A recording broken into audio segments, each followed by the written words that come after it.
सनातनी हिंदू जो है वो अपने ललाट पे चंदन लगाते हैं और महिलाएं जो है सिंदूर करती हैं। क्या इसका महत्व है? महत्व जो है पर हम तो सीधी सादी भाषा में यही बोलते हैं कि जैसे कोई सुहागन होती है तो वो अपने टीका लगा कर के ये बताती है कि मेरा पति है।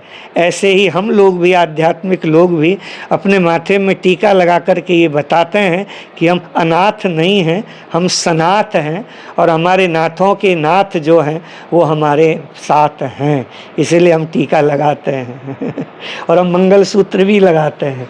ये गले में ये जो कंठी है ये हमारा मंगलसूत्र है। श्रीमद् भागवत कथा की रचना किसने की और इसमें कितने स्कंद हैं? श्री कृष्ण द्वैपायन महर्षि वेद व्यास जी ने इसकी रचना की।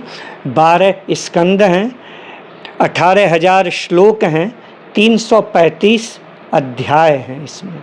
श्री कृष्ण ने श्रीमद् भागवत के माध्यम से और गीता के माध्यम से क्या संदेश देना चाहिए? और सबसे पहले तो हमें ये समझना जरूरी है, आजकल क्या है कि आजकल लोगों में एक भ्रांति है कि गीता और भागवत को लोग एक ही समझ लेते हैं। गीता और भागवत में बहुत अंतर है। गीता एक भगवान श्री कृष्ण का संदेश है, आदेश है, उपदेश है, पर श्रीमद् भागवत भगवान श्री कृष्ण की लीला है, भगवान श्री कृष्ण के गुणानुवाद को गाया है। तो उसमें कोई भगवान श्री कृष्ण का उपदेश मात्र नहीं है। गीता भी है भागवत में।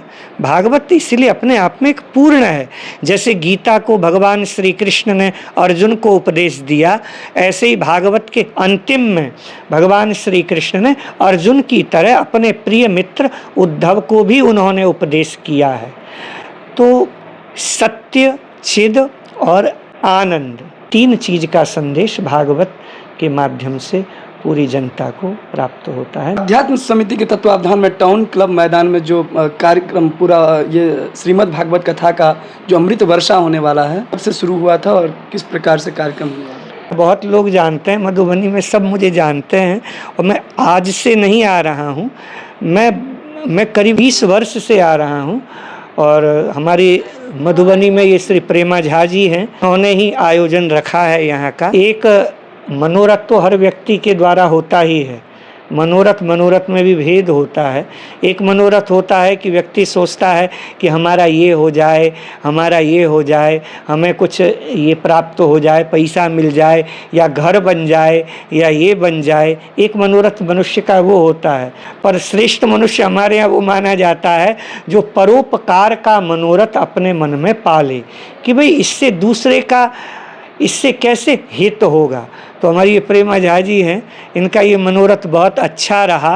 टाउन क्लब में अधिक मास है, इसे हमारे यहाँ विशेष माना जाता है। पुरुषोत्तम मास? जी, पुरुषोत्तम मास भी बोलते हैं, अधिक मास भी बोलते हैं इसे। इसमें आप जो भी कीजिए इसमें अधिक से अधिक फल मिलता है। इसलिए भगवान की कथा सुनना, भगवान का नाम लेना, दान पुण्य आदि जो भी रहता है इसमें विशेष किया जाता है। श्रीमद् भागवत कथा का जो भी श्रवण करते हैं इनको क्या लाभ मिलता है, क्या आम जनमानस पर प्रभाव पड़ने वाला? देखिए, मैं 21वीं सदी का मैं भी युवक हूँ, इसलिए मैं ये सारी बातें नहीं बोलूँगा कि आप भागवत सुनेंगे तो आपके घर में 1 गाड़ी है तो 2 गाड़ी हो जाएगी।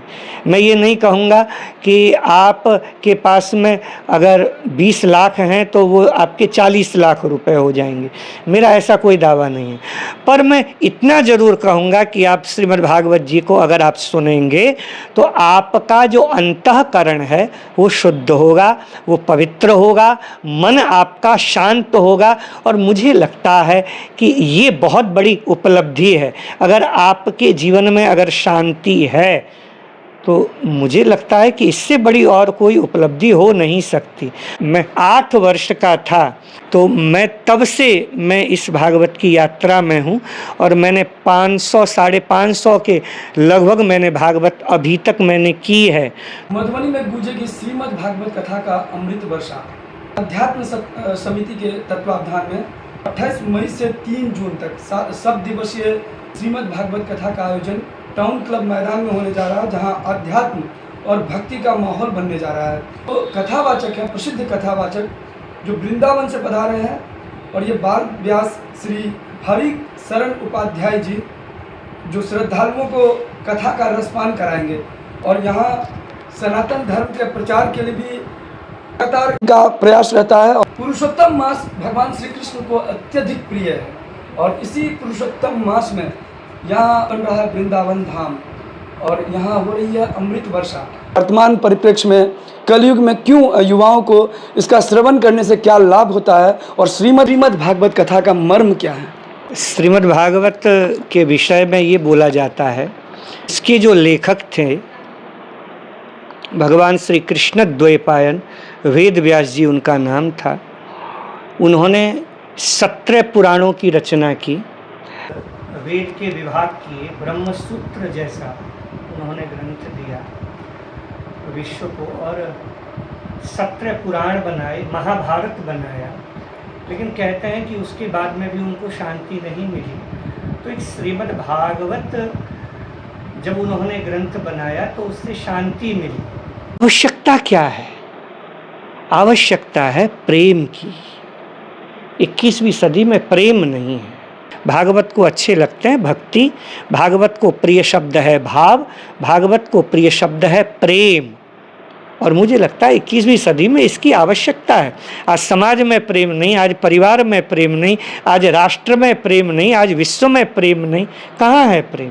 कहीं नहीं है। तो मुझे लगता है 21वीं सदी के लिए भागवत युगानुकूल है और प्रेम की शिक्षा भागवत देती है। इसीलिए भागवत की महत्ता होनी चाहिए और मैं तो कहता हूँ हर गांव गांव में श्रीमद् भागवत की कथा होनी चाहिए। जीवन जीने का जो शैली है क्या होना चाहिए? श्रीमद् भागवत को अगर युवा सुने तो मुझे लगता है कि उसे पूरा का पूरा समाधान श्रीमद् भागवत के द्वारा उसे प्राप्त हो जाएगा।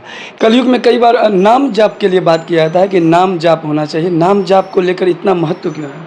नाम जाप की बहुत ही महिमा है। मैं तो अपने साधकों को कहता रहता हूँ, मेरे बहुत साधक हैं पूरे भारतवर्ष में।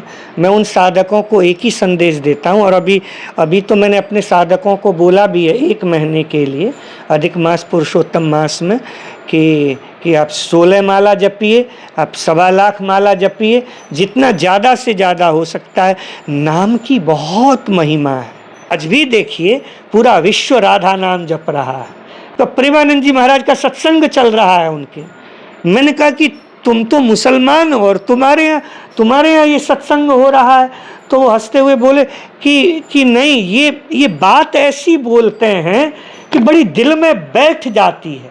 आप राधा राधा राधा राधा राधा ये जपिए, आप राम राम राम राम राम ये जपिए, कृष्ण कृष्ण जपिए, शिव शिव जपिए, नहीं भगवती का नाम लीजिए। आप लेकर के देखिए, आपको इतना लाभ होगा कि मैं बता नहीं सकता। संस्कृत देववाणी ही नहीं, संस्कृत प्रथम वाणी है, आदि वाणी है। हम तो सहज हैं, हमें तो देखिए किसी से कुछ लेना देना है नहीं, किसी सरकार से कोई लेना देना नहीं है। हम तो एक साधु हैं, नहीं? पर जो सही बात है हम बोलते हैं, अब नहीं तो कब। श्रीमद् भागवत कथा का मर्म क्या है और युवाओं को इससे क्या प्रेरणा मिलती है, क्या शिक्षा लेना चाहिए?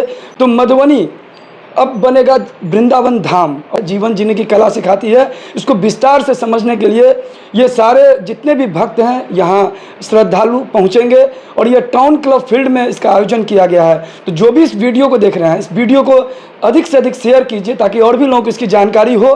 श्री हरि कथा का अमृत वर्षा होने वाला है। का चैनल हरि शरण उपाध्याय अंग्रेजी में। तो जो कमेंट बॉक्स में अपनी प्रतिक्रिया जरूर लिखिए कि गौ माता को राष्ट्रीय पशु घोषित करना है या राष्ट्रीय माता।